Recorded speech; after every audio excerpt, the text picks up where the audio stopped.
The afternoon sun cast long shadows across the bustling military base as Captain Sarah Mitchell stood in line at the commissary, her civilian clothes deliberately plain and unremarkable. A simple gray sweater, jeans, and worn sneakers. Nothing that would draw attention or hint at the decorated officer beneath the ordinary exterior. She had learned long ago that sometimes anonymity was a blessing, a temporary reprieve from the weight of command and the constant scrutiny that came with her rank.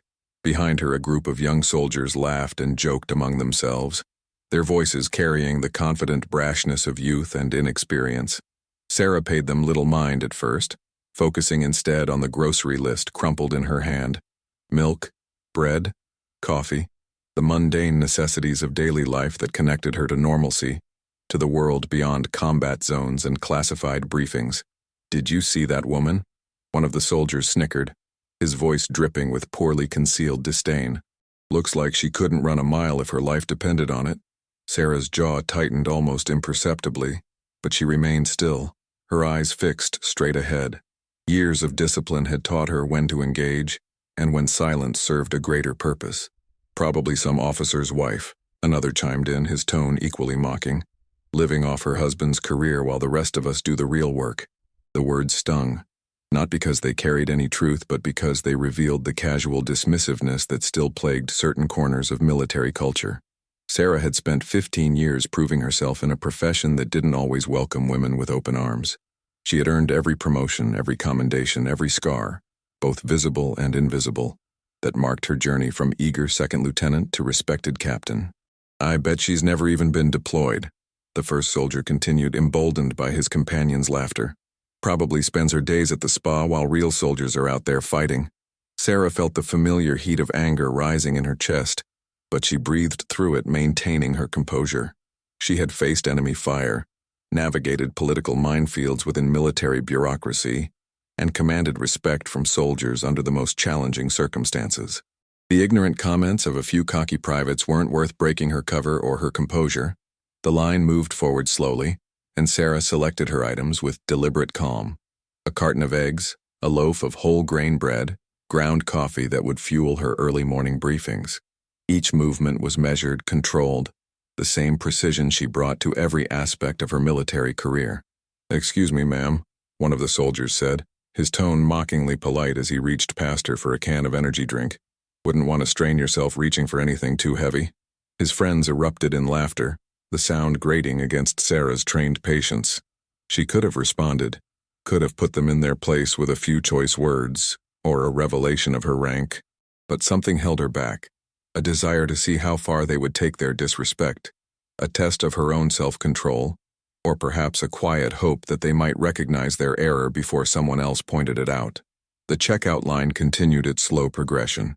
Sarah remained silent, her face a mask of neutral calm that betrayed nothing of the decorated combat veteran beneath.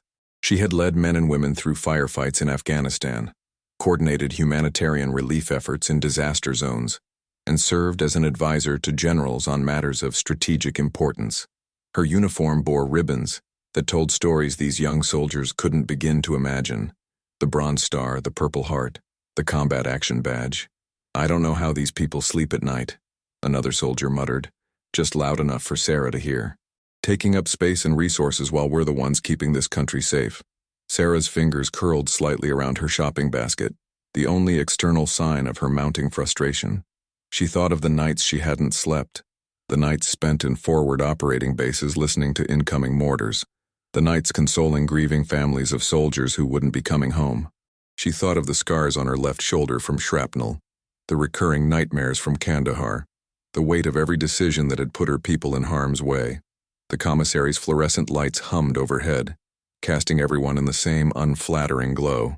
Sarah wondered what these soldiers saw when they looked at her. Just another middle-aged woman in civilian clothes, unremarkable and easily dismissed. They didn't see the leader who had evacuated 32 civilians from a collapsing building under enemy fire. They didn't see the officer who had personally carried a wounded soldier 2 miles to an extraction point. They didn't see the warrior who had earned her place through blood, sweat, and unwavering dedication. "Probably doesn't even know what PT stands for," one of them joked, referring to physical training with a smirk that suggested he thought himself particularly clever. Sarah almost smiled at that one. She could likely outrun and outperform all of them, despite being a decade or more their senior. Her morning routine included a 5-mile run that would leave most younger soldiers gasping, followed by strength training that had been honed through years of maintaining combat readiness. Physical fitness wasn't just a requirement for her, it was a matter of professional pride and survival.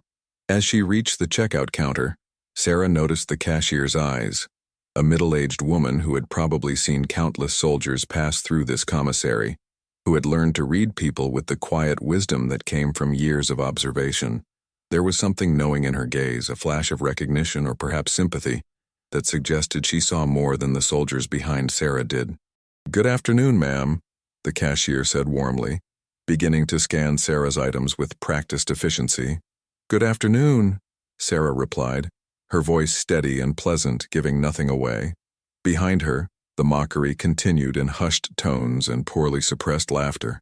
The soldiers seemed to feed off each other's energy, each comment growing bolder than the last.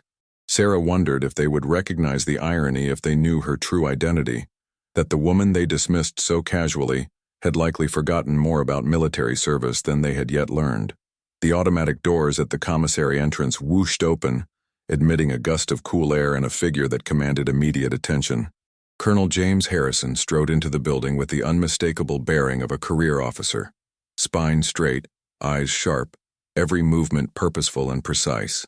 His uniform was immaculate, his rank insignia gleaming, and his presence seemed to shift the atmosphere of the entire space. Sarah saw him before he saw her, and she felt a small flutter of anticipation mixed with resignation. Colonel Harrison had been her commanding officer during her deployment to Afghanistan, the man who had witnessed firsthand the kind of soldier and leader she truly was. He had written the recommendation that had accelerated her promotion to captain, and he had personally pinned the Bronze Star on her uniform after that harrowing mission in Kandahar. The young soldiers behind Sarah fell silent as the colonel passed, their earlier bravado evaporating in the presence of such obvious authority. They straightened unconsciously, their mockery forgotten as instinct and training took over. Colonel Harrison's eyes swept across the commissary with the automatic assessment of a man accustomed to evaluating situations quickly. His gaze passed over the young soldiers, lingered briefly on the cashier, and then locked onto Sarah with sudden, unmistakable recognition. His expression transformed instantly, surprise giving way to respect blooming into something approaching pride. He changed direction without hesitation, his stride purposeful as he approached the checkout counter. "Captain Mitchell," he said, his voice carrying clearly through the suddenly quiet commissary. The title hung in the air like a detonation, reshaping reality for everyone within earshot. Sarah turned fully to face him, her civilian clothes suddenly irrelevant as she snapped to attention with the crisp precision of her training. "Colonel Harrison, sir," she responded, her voice firm and clear, every inch the officer she was. The colonel extended his hand, and Sarah shook it firmly, the gesture one of mutual respect between warriors who had shared the crucible of combat. "I heard you were stateside for a few weeks," Harrison said, his voice warm with genuine pleasure. "How are you settling in after the Kosovo deployment?" "Well, sir," Sarah replied, "just picking up a few essentials before heading back to my quarters." Behind Sarah, the young soldiers stood frozen, their earlier mockery curdling into horrified realization. The woman they had spent the last 15 minutes deriding wasn't some officer's dependent or civilian hanger-on. She was a captain, a combat veteran, an officer who outranked them by several levels and whose experience dwarfed their own. Colonel Harrison's sharp eyes took in the scene with the quick assessment that had served him well through 3 decades of military service. He noted the soldiers' discomfort, the way they suddenly found the floor fascinating, the telltale signs of people who had made a serious error in judgment. "I wanted to tell you in person," the colonel continued, seemingly oblivious to the drama unfolding behind Sarah, though she suspected he was very much aware. "Your recommendation for the Meritorious Service Medal has been approved. The work you did coordinating the evacuation operations in Kosovo saved lives, Captain. Damn fine leadership under pressure." "Thank you, sir," Sarah said, maintaining her professional composure even as she felt a flush of pride at the recognition. "I had an excellent team. They deserve the credit." "A leader who credits their team, that's what I've always appreciated about you, Mitchell," Harrison said with a slight smile. "But we both know you were the one who made the impossible calls when the situation went sideways." That's why you're one of the finest officers I've ever had the privilege of commanding." The words settled over the commissary like a benediction, reshaping the narrative that the young soldiers had been constructing. The woman they had dismissed as soft, pampered, and unworthy was being praised by a full colonel for leadership under fire, for making life-and-death decisions in combat zones they couldn't yet imagine. Sarah felt the weight of eyes on her back, the palpable discomfort radiating from the soldiers who had been so free with their mockery moments before. She could have turned, could have confronted them directly, could have exercised her rank and authority to make them understand the magnitude of their mistake. But she remained focused on Colonel Harrison, refusing to give their ignorance more attention than it deserved. "Will you be at the ceremony next week?" Harrison asked. "The general specifically asked if you'd be available. He wants to personally thank you for your service." "I'll be there, sir," Sarah confirmed. "Outstanding." Harrison glanced at his watch and grimaced slightly. "I'm late for a meeting with the base commander, but it was good to see you, Captain. Your country is fortunate to have soldiers like you." "Thank you, sir. The honor is mine." Harrison nodded once more, then strode toward the exit with the same purposeful energy he had brought to his entrance. The automatic doors whisked shut behind him, and the commissary seemed to exhale collectively. Sarah turned back to the cashier, who was looking at her with undisguised respect and perhaps a touch of satisfaction. "That'll be $23.50, Captain," the woman said, emphasizing the rank with a small smile.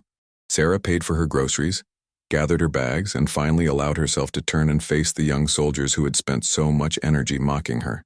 They stood rigidly now, their faces varying shades of pale and red, their earlier confidence completely evaporated. She looked at each of them in turn, her gaze steady and measuring. These were young men at the beginning of their military careers, full of unearned arrogance and the ignorance that came from limited experience. She could have destroyed them with a few words, could have reported their conduct and watched their careers suffer consequences. But as she looked at their stricken faces, Sarah recognized something familiar, the universal experience of learning a hard lesson about assumptions and respect. "Gentlemen," she said finally, her voice calm but carrying unmistakable authority. "A word of advice, if you'll accept it." They nodded mutely, seemingly incapable of speech. Never assume you know someone's story based on how they look or what they're wearing. Every person you meet has fought battles you know nothing about. Some of us have literally fought battles, in places you can't pronounce, for reasons that keep you safe at night. She paused, letting her words sink in. "The military taught me many things, but one of the most important is this.